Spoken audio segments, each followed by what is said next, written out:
Section 59 B,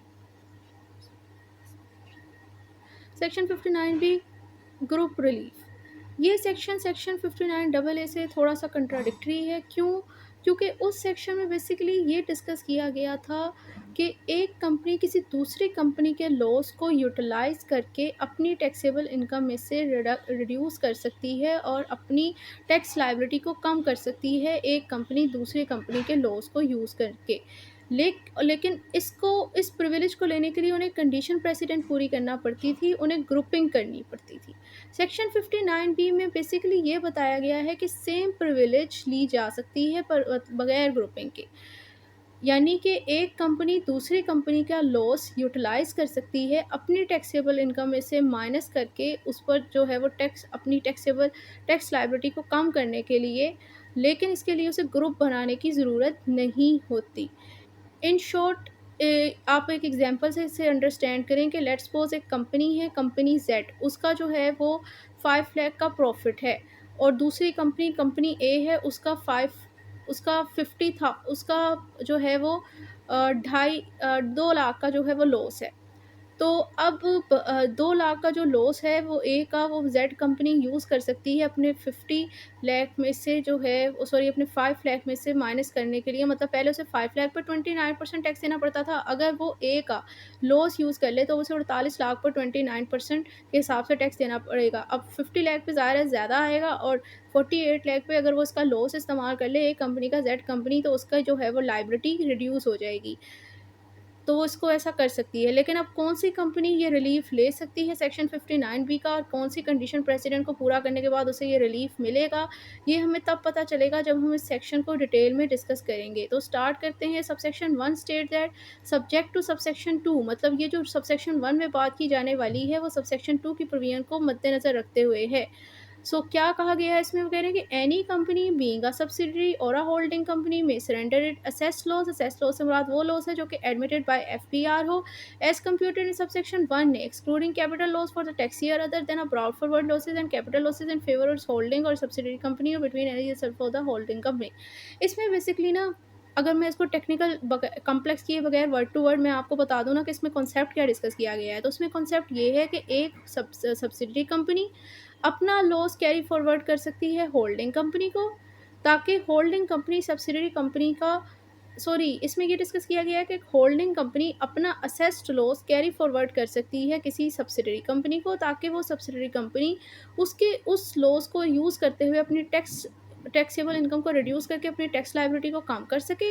इसी तरह एक सब्सिडियरी कंपनी अपने लॉस को कैरी फॉरवर्ड कर सकती है किसी होल्डिंग कंपनी को या किसी सब्सिडियरी कंपनी को, ताकि वो दोनों कंपनीज़ अपनी टैक्सेबल इनकम को, इस लॉस को इस्तेमाल करते हुए कम करके अपनी टैक्सेबल लायबिलिटी को रिड्यूस कर सकें। लेकिन इस लॉस को कैरी फॉरवर्ड करते हुए इन पर एक बार है दोनों कंपनीज़ पर, कि ये जो है ना वो कैपिटल लॉस को, और वो ऐसा लॉस जो कि उन्होंने कैरी फॉरवर्ड किया होता है उसको कैरी फॉरवर्ड नहीं कर सकती। सो यहाँ पे बेसिकली यही चीज़ डिस्कस की गई है। अब ये इतना तो आपको बता दिया गया कि ये लॉस कैरी फॉरवर्ड कर सकते हैं होल्डिंग और subsidiary company. Holding subsidiary company क्या होती है मैंने ऑलरेडी प्रीवियस वीडियो में डिस्कस कर लिया है, तो इसलिए यहाँ पर मैं डिस्कस नहीं करूँगी। तो यहाँ पर हमें इतना पता चल गया कि लॉस कैरी फॉरवर्ड कर सकते हैं और किस पर्पज़ के लिए कर सकते हैं और कौन किसको कर रहा है। लेकिन अब इसके लिए कंडीशन प्रेसिडेंट है इस लॉस को कैरी फॉरवर्ड करने के लिए, जो कि इसकी प्रोवाइज़ो में बताई गई है। सो प्रोवाइज़ो क्या कहता है, प्रोवाइज़ो ये कहती है कि provided that where one of the company in the group is a public company. अब पब्लिक कंपनी क्या है, इसकी डेफिनेशन साथ ही उन्होंने खुद ही बता दी है कि listed on a registered stock exchange in Pakistan. The holding company shall directly hold 55% और more of the share capital of the subsidiary company. So वो कह रहे हैं कि अब जिन कंपनीज के दरमियान ग्रुपिंग हो रही है ना, मतलब जिस एक कंपनी की तरफ से दूसरी कंपनी को लॉस कैरी फॉरवर्ड किया जा रहा है, अब उन दोनों कंपनी में से कोई एक कंपनी, क्योंकि तो लिखा हुआ है where one of the company, अब चाहे वो होल्डिंग हो सब्सिडरी, उनमें से कोई एक कंपनी जो है पब्लिक कंपनी है। पब्लिक कंपनी कौन सी कंपनी, जिसके शेयर जो है वो स्टॉक एक्सचेंज मार्केट पे लिस्टेड हैं, यानी कि एक आम आदमी उन शेयर को परचेज कर सकता है। सो कह रहे हैं जिन कंपनी के दरमियान ग्रुपिंग हो रही है, लॉस का तबादला हो रहा है, उनमें से एक कंपनी जो है वो पब्लिक कंपनी है, मतलब उसके स्टॉक एक्सचेंज मार्केट में शेयर लिस्टेड हैं, अब वो चाहे वो होल्डिंग है या सब्सिडरी कंपनी। तो उनके दरमियान लॉस का तबादला तभी हो सकता है जब होल्डिंग कंपनी सब्सिडरी कंपनी में तकरीबन 75% या उससे ज़्यादा शेयर की मालिक हो, अदरवाइज़ ये लॉस का तबादला नहीं हो सकता। दूसरी सिचुएशन ये है कि where none of the company in the group is a listed company. अगर दोनों कंपनी में से, मतलब जिनके दरमियान शेयर का लॉस का तबादला हो रहा है, सॉरी, उनमें से कोई भी जो है वो लिस्टेड कंपनी नहीं है। मतलब क्या कि कोई भी इनमें से पब्लिक कंपनी नहीं है, किसी के भी शेयर जो है स्टॉक एक्सचेंज मार्केट में लिस्टेड नहीं है, कोई मतलब कोई आम बंदा इसे नहीं खरीद सकता, यानी कि दोनों ही प्राइवेट कंपनी है। तो अब इस सिचुएशन के अंदर लॉस का तबादला होने के लिए क्या कंडीशन प्रेसिडेंट होना ज़रूरी है? तो इस सिचुएशन में तब होंगे लॉस का तबादला इनके दरमियान तब हो सकता है दोनों कंपनी के दरमियान, जब होल्डिंग कंपनी सब्सिडरी कंपनी के अंदर तकरीबन 75% या उससे से ज़्यादा शेयर की मालिक हो, शेयर होल्ड ऑन कर रही हो। सो आई होप ये समझ आ गया होगा सबको।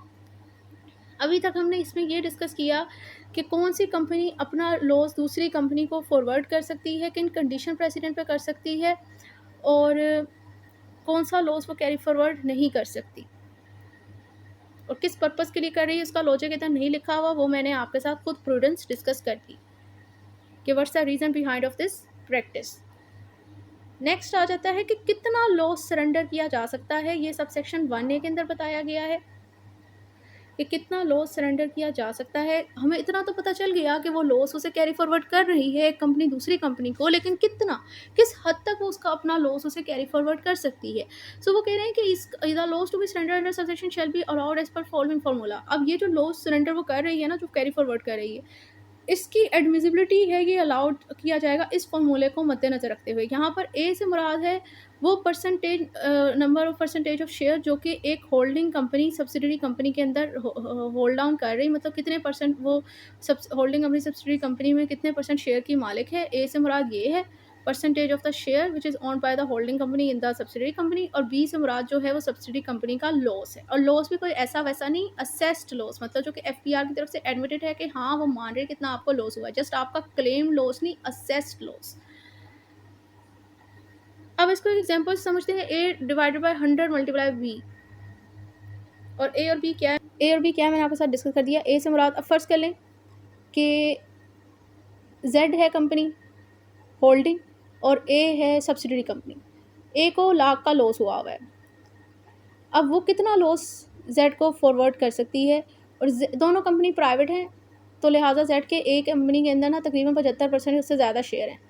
वो पेरेंट है जेड कंपनी, ए जो है सब्सिडरी कंपनी। ए को लाख का लॉस हो गया, अब जेड के कितने परसेंट शेयर है इसमें, 75%। कितने का लॉस हुआ है, 1 लाख का। अब 75 divide by 100 multiply by 1 lakh करना है आपने।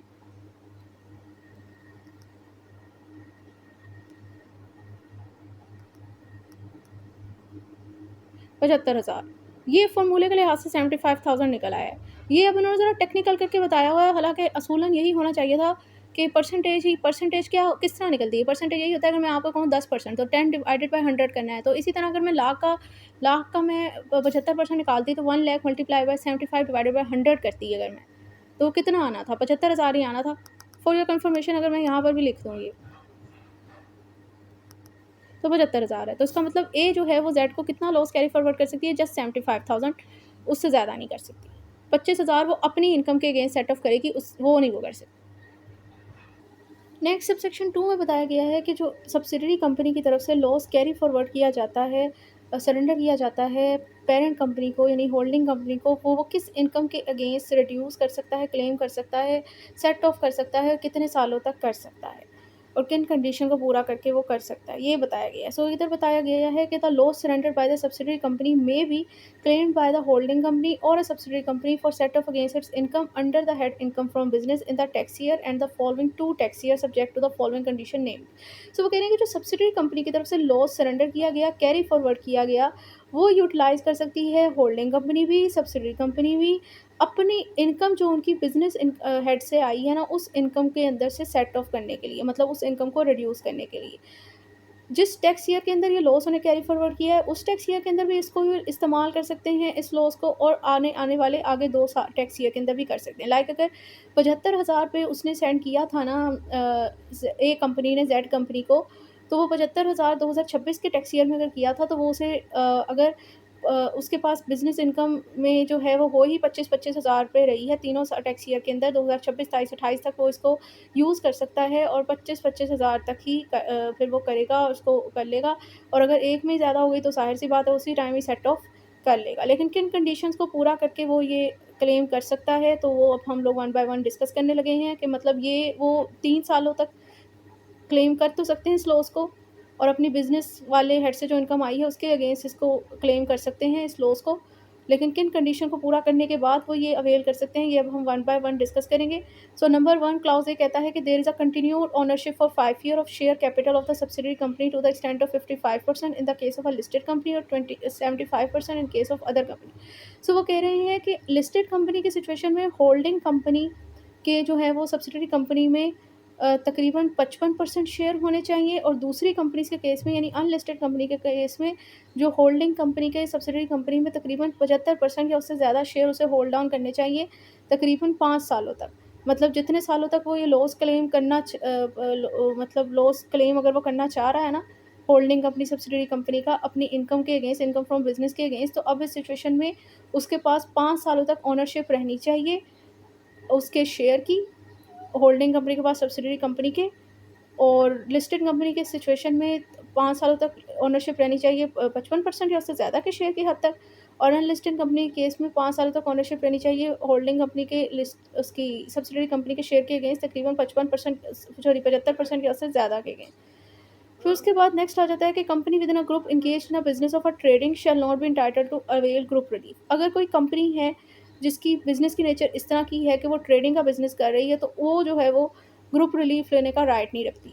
मतलब उसको अगर किसी ने अपना कोई लॉस दे भी दिया है किसी कंपनी ने, तो वो उस लॉस को अपनी इनकम के अगेंस्ट सेट ऑफ नहीं करवा सकती क्योंकि उसके ऊपर बार है as per law. Clause B, a company or a company within a group whose income from business is chargeable to tax under any provision of this ordinance other than a division 2 or part 1 of the first schedule to the ordinance shall not be entitled to the avail group। इसी तरह वो कह रहे हैं कि group में कोई company या एक से ज़्यादा कंपनी है जिनकी इनकम फ्रॉम बिजनेस जो है वो division 2 part 1 of first schedule के तहत चार्जेबल टू टैक्स नहीं बल्कि किसी और ऑर्डिनेंस की प्रोविजन के तहत चार्जेबल टू टैक्स है, तो वो भी इंटाइटल नहीं होती ये इस सेक्शन का ग्रुप रिलीफ लेने के लिए। नेक्स्ट आ जाता है कि holding company being a private limited company with 75% of the ownership of a share capital gets itself listed with in a 3 year from the year which loss is claim.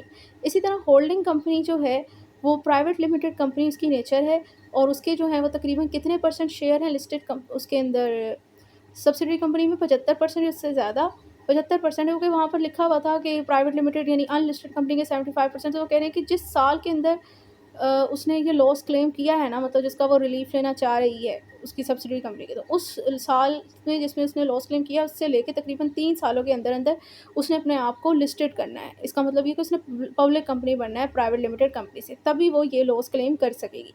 Next आ जाता है कि the group companies are locally incorporated companies, मतलब ये जो group relief लेना चाह रही हैं कंपनीज वो लोकल कंपनीज होनी चाहिए। ग्रुप रिलीफ जो कंपनीज लेना चाह रही हैं वो लोकल कंपनीज होनी चाहिए, फॉरेन कंपनीज नहीं होनी चाहिए, सिर्फ लोकल कंपनीज ही ले सकती हैं। Clause E, the loss surrender and loss claim under this section shall have approve of the board of director of the respective companies. इसी तरह जो लॉस सरेंडर हुआ है और जो लॉस क्लेम किया जा रहा है सेक्शन के तहत, वो इन रिस्पेक्टिव कंपनीज के बोर्ड ऑफ डायरेक्टर की तरफ से अप्रूव शुदा होना चाहिए। The subsidiary company continue the same business during the set period of 3 years. अब इस रिलीफ को क्लेम करने के लिए ज़रूरी है कि जो सब्सिडरी कंपनी है जिसका लॉस क्लेम किया जा रहा है इस होल्डिंग कंपनी की तरफ से, वो सब्सिडरी कंपनी तकरीबन 3 साल तक जो है वो सेम वही बिज़नेस को कंटिन्यू रखे। नेक्स्ट इस लॉस को रिलीफ को क्लेम करने के लिए कौन सी कंडीशन प्रेसिडेंट पूरी होना ज़रूरी है? All the companies in the group shall comply with such corporate governance requirement and group designation rules or relation as may be specified by the Security and Exchange Commission of Pakistan from time to time। मतलब वो कह रहे हैं कि जो group में ये companies है ना जिनके दरमियान रिलीफ क्लेम किया जा रहा है, रिलीफ क्लेम करने के लिए ज़रूरी है कि ये उन कंडीशंस को पूरा करें जो कॉर्पोरेट गवर्नेंस रिक्वायरमेंट्स हैं, और जो रूल्स एंड रेगुलेशन है एससीसीपी की तरफ से बताए हुए उनको वो पूरा कर रही हों, और बाकायदा उनकी तरफ से इनको डेजिग्नेट किया गया है एज अ कंपनीज़ के ये राइट रखती हैं कंपनीज इस ग्रुप रिलीफ को लेने का। और उसके अलावा दूसरी कोई कंडीशन जो है वो एज़ पर लॉ प्रिस्क्राइब्स मुराद एज़ पर लॉ कानून में बताई गई हो, तो वो कंडीशन भी पूरी होनी चाहिए। मतलब अगर ये कंडीशन पूरी होंगी तो तभी आपस में कंपनीज़ के दरमियान ये लॉस कैरी फॉरवर्ड हो सकेगा, अदरवाइज़ नहीं हो सकेगा। सबसेक्शन 3 कहता है the subsidiary company shall not be allowed to surrender it assessed loss for set off against income of the holding company for more than 3 tax year. इसमें बार लगा दी गई है कि लॉस और सब्सिडियरी कंपनी अपना उसे कैरी फॉरवर्ड कर सकती है होल्डिंग कंपनी को कि आप मेरे लॉस को इस्तेमाल करते हुए अपनी इनकम को रिड्यूस करके अपनी टैक्स लायबिलिटी को कम कर लो, लेकिन वो जस्ट सिर्फ और सिर्फ 3 टैक्स ईयर तक ही वो उसे ये रिलीफ दे सकती है, उससे ज़्यादा नहीं दे सकती। मतलब अगर 2026 के अंदर उसको नुकसान हुआ है, उसका सरेंडर सब्सिडियरी कंपनी ने अपना उसको दिया है, कैरी फॉरवर्ड किया है लॉस होल्डिंग कंपनी को, तो वो 2026, 27, 28 तक दे सकती है, और 2029 तक से में नहीं फेल किया जा सकता। अब नेक्स्ट सब सेक्शन 4 कहता है कि जब लॉस सरेंडर किया गया है सब्सिडियरी कंपनी की तरफ से और वो एडजस्टेड नहीं हो सका होल्डिंग कंपनी के अगेंस्ट उन 3 सालों के अंदर, तो अब ये सब्सिडियरी कंपनी जो है वो अपना अनएडजस्टेड लॉसेस को कैरी फॉरवर्ड करेगी सेक्शन 57 की प्रोविजन के मुताबिक। मतलब ये वो उसे वापस भेज दिया जाएगा और वो उसे अपनी इनकम के अगेंस्ट एडजस्ट करेगी। लाइक 1 लाख का लॉस जो है उसने कैरी फॉरवर्ड किया सब्सिडियरी कंपनी ने पेरेंट कंपनी को, यानी कि होल्डिंग कंपनी को, उसमें से 75,000 उसने सेटल कर लिया 3 टैक्स ईयर के अंदर, 25,000 रह गया। अब वो 25,000 3 साल के एक्सपायर होने के बाद उसे दोबारा कैरी फॉरवर्ड कर दिया जाएगा सब्सिडियरी कंपनी को, और अब वो उसे सेक्शन 57 यानी अपनी इनकम की अगेंस्ट जब उसकी अपनी नेक्स्ट टैक्स ईयर में जिसमें उसे लॉस आया, उससे उस टैक्स ईयर में या उससे अगले किसी टैक्स ईयर में वो अपनी इनकम के अगेंस्ट जो है वो उसको सेट ऑफ करवाएगी। So I hope everybody got my point. Next हम चलते हैं सब सेक्शन 5 की तरफ।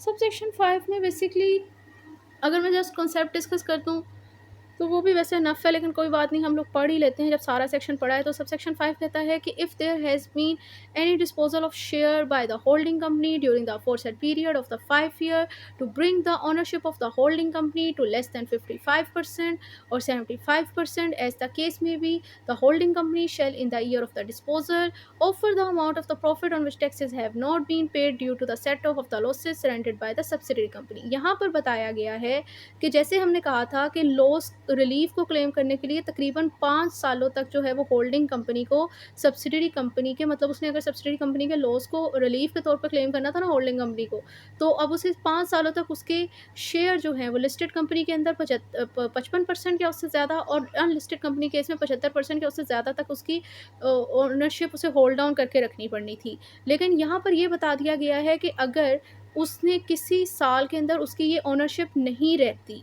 तो जिस ईयर ऑफ डिस्पोजल के अंदर, मतलब जिस साल के अंदर उसकी अब ये 75% या 55% से कम शेयर रह गए हैं होल्डिंग कंपनी के सब्सिडियरी कंपनी के अंदर, तो उस ईयर ऑफ डिस्पोजल के अंदर ही बेसिकली जो उससे फ़ायदा हुआ था ना इस लॉस को क्लेम करके, टैक्स कम पे करना पड़ा था, अब उसी ईयर ऑफ डिस्पोजल के अंदर अब वो लॉस तो उसके पास जिस शेयर की ओनरशिप की बेस पे उसे वो लॉस का फ़ायदा मिला था ना, अब वो ओनरशिप तो रही नहीं, तो फिर फ़ायदा भी नहीं मिलेगा।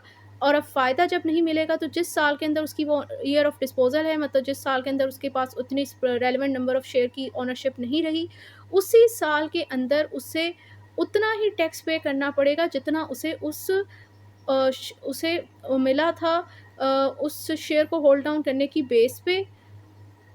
जो अब अगर इसको एक एग्जांपल से समझते हैं, एग्जांपल ये है कि अगर मिस्टर कहाँ से आ गया, तो जेड कंपनी है पेरेंट कंपनी, और ए जो है वो सब्सिडियरी कंपनी है, और दोनों ही अनलिस्टेड हैं, यानी 75% शेयर हैं जेड के ए कंपनी के अंदर।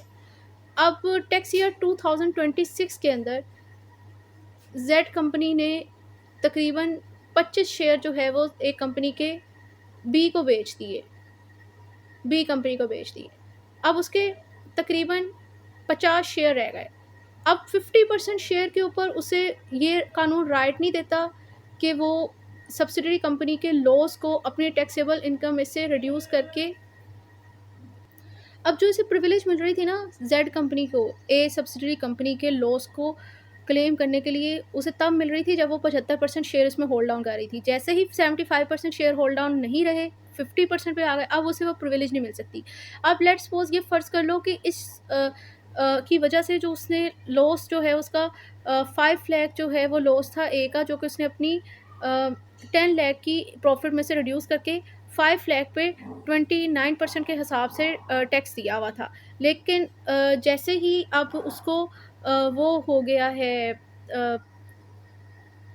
अब जैसे ही 2026 के अंदर उसके इतने percent relevant number of share नहीं रहे, तो अब उसे टोटल 10 लाख पे, यानी जिस ईयर ऑफ डिस्पोज़ल के जो जिसमें उसके पास वो शेयर नहीं रहे, उसी में ही उसे अब उतना ही टैक्स देना पड़ेगा अपनी इनकम पर, जो कि उसको फ़ायदा हुआ था इस लॉस को क्लेम करने के बाद। यानी लेट्स सपोज़ एग्ज़ाम्पल कि 10 लाख पे पहले 5 लाख उसका लॉस था ए कंपनी का, ज़ेड को मिला था क्योंकि उसके पास उसके 75% शेयर थे, तो 5 लाख पे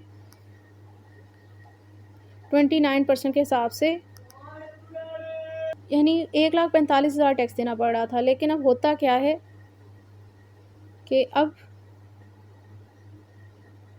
10 लाख हो गया, तो 2,90,000 से टैक्स देना पड़ेगा। अब ये जो है वो ज़ाहिर सी बात है, 2,90,000 डबल 1,45,000 का अगर वो पहले दे चुका है 1,45,000, तो अब आगे उसने 1,45,000 ही और मज़ीद देने हैं, डबल टैक्सेशन ही आप से करोगे। लेकिन अगर कुछ भी नहीं दिया था उसने, तो मज़ीद जो है फिर वो 2,90,000 ही देगा। सो आई होप ये सबको समझ आ गया होगा। Subsection 6, loss claiming company shall, with the approval of the board of the director, transfer cash to the loss surrendering company equal to the amount of the tax payable on the profit to be set off against the acquired loss at the applicable tax rate. The transfer of cash will not be taken as a taxable event in the case of either of the two companies. ये simple सा है, इसमें ये बताया गया है कि जिस कंपनी ने दूसरी कंपनी के लॉस को रिलीफ के तौर पर क्लेम किया है ना, तो उस रिलीफ को क्लेम करने की सिचुएशन में उसे जितना फ़ायदा हुआ है, जितने टैक्स का उसे फ़ायदा हुआ है, उतना ही टैक्स उसने कैश की सूरत के अंदर पे करना है उस कंपनी को जिस कंपनी का लॉस उसने यूटिलाइज़ किया है अपनी टैक्स लायबिलिटी को रिड्यूस करने के लिए। और ये जो कैश ट्रांसफ़र की ट्रांजैक्शन हो रही है इन दोनों कंपनीज़ के दरमियान, ये टैक्सेबल नहीं है। मतलब ये कि जिस कंपनी को पैसे जा रहे हैं उसकी वो इनकम नहीं कंसीडर की जाएगी, इनकम नहीं कंसीडर किया जाएगी, इसका मतलब उस पे कोई टैक्स नहीं लगेगा। जिस बंदे की से पैसे जा रहे हैं उसका वो एक्सपेंस कंसीडर नहीं किया जाएगा। सो ये ट्रांजैक्शन जो है वो एग्जेम्प्ट ऑफ टैक्स है। अब इसको एक एग्जांपल के साथ समझते हैं। जैसा कि मैंने स्टार्ट में कहा था कि कितना लॉस आप कैरी फॉरवर्ड कर सकते हैं, उस एग्जांपल को आप अपने माइंड में रखिए कि मैंने कहा था मैं इसे आगे जाके कंटिन्यू करूँगी। तो वो सबसेक्शन 1 ए की एग्जांपल अब सबसेक्शन 6 के अंदर कंटिन्यू होने वाली है। खैर अलबत्ता मैं दोबारा एग्जांपल से ही स्टार्ट करती हूँ, मतलब स्टार्ट से स्टार्ट करते हैं। सो लेट्स सपोज आप फ़र्ज़ कर लें कि जेड कंपनी है पेरेंट कंपनी और ए जो है सब्सिडरी कंपनी है। ए को लॉस हुआ है कितना, 1 लाख का, और जेड और ए दोनों ही पब्लिक कंपनी है। सो जेड ए के अंदर 75% या उससे ज़्यादा शेयर होल्डर करिए, अब फ़र्ज़ करें 75% रखती है। अब इस सिचुएशन में ए कंपनी जेड को कितना परसेंट अपना लॉस कैरी फॉरवर्ड कर सकती है ताकि जेड अपनी टैक्सेबल इनकम में से इस लॉस को रिलीफ के तौर पर लेके अपनी टैक्स लायबिलिटी को कम कर सके। तो उसका फार्मूला है A divided by 100 multiply by B, मतलब ए जो percentage number share 75 divided by 100 multiply by 1 lakh, क्योंकि बी जो है वो जितना उसका लॉस हुआ, तो 75,000 आ गया। 75,000 लॉस उसने अपने लाख में से इसको कैरी फॉरवर्ड कर दिया ए कंपनी ने जेड कंपनी को।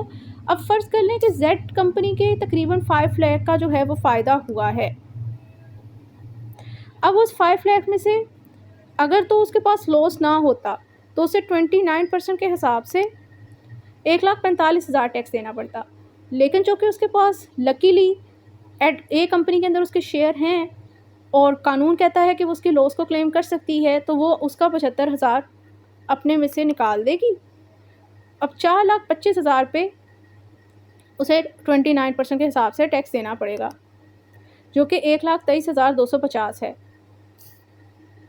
और पहला कितना था, 1,45,000, यानी 21,750 का टैक्स उसे बच गया। अब जितना उसे टैक्स बचा है कानून कहता है उतना टैक्स उसने कैश की सूरत में, मतलब क्योंकि उसने उसका लॉस यूज़ किया था ना सब्सिडरी कंपनी का, पेरेंट कंपनी ने, तो उस लॉस को इस्तेमाल करके जितना उसका टैक्स बचा है उतना ही उसने कैश की सूरत में पेमेंट करनी है सब्सिडरी कंपनी को। तो 21,750 जो है वो उसको वो पे करेगा, और ये ट्रांजैक्शन एग्जाम्प्ट ऑफ टैक्स है, इसके ऊपर कोई टैक्स नहीं लगेगा। मतलब हम 21,750 को उसकी इनकम कंसीडर करके सब्सिडरी कंपनी की उसके ऊपर कोई टैक्स नहीं लगाएंगे। सो आई होप ये पॉइंट तमाम लोगों को समझ आ गया होगा। Subsection 7. The transfer of a share between a companies and a shareholder in one direction will not be taken as a taxable event. वो कह रहे हैं कि अगर तो शेयर की शिफ्टिंग हो रही है, ट्रांसफरिंग हो रही है कंपनीज और उसके शेयर होल्डर के दरमियान, तो वो टैक्सेबल इवेंट कंसीडर नहीं किया जाता। लेकिन वो तब नहीं कंसीडर किया जाता जब ये कंडीशन पूरी हो जाए। प्रोवाइजो में क्या, the transfer is to be acquired share capital for formation of the group and the approval of the security. मतलब ये जो आप शेयर ट्रांसफर कर रहे हो ना, ये ग्रुप की फॉर्मेशन बनाने के लिए आप कर रहे हो। मीन्स ये कि शेयर, आप शेयर होल्डर जो है वो किसी कंपनी को अपने शेयर इसलिए दे रहा है ताकि उसके जो है वो सब्सिडरी कंपनी के अंदर ना 75% या 55% जो है शेयर पूरे हो जाए, ताकि वो ग्रुप बनाने की कंडीशन पूरी कर ले। एक तो इसके लिए शेयर ट्रांसफर हो रहे हैं आपको, दूसरा ये कि ये जो शिफ्टिंग है, ये ट्रांसफरिंग अप्रूव हो by SCCP of the Pakistan और स्टेट बैंक ऑफ पाकिस्तान की तरफ से, as has been obtained this fact. लेकिन नेक्स्ट आगे इसकी भी एक्सेप्शन है कि जब ये इवेंट टैक्सेबल है, ये शिफ्टिंग ऑफ द शेयर, जब वो कहते हैं कि सेल और purchase from third party will be taken as taxable event. लेकिन अगर ये जो शेयर की सेल और परचेज हो रही है वो कोई कंपनी और शेयर होल्डर के दरमियान ही हो रही, वो कोई आउटसाइडर यानी थर्ड पार्टी की तरफ से हो रही, तब वो एक टैक्सेबल इवेंट है। तो इसी के साथ हमारा सबसेक्शन 7 भी हो गया और ये सेक्शन 59B भी हो गया और ये वाला पोर्शन भी कंप्लीट हो गया। नेक्स्ट वीडियो में इंशाल्लाह हम नेक्स्ट पोर्शन को स्टार्ट करेंगे।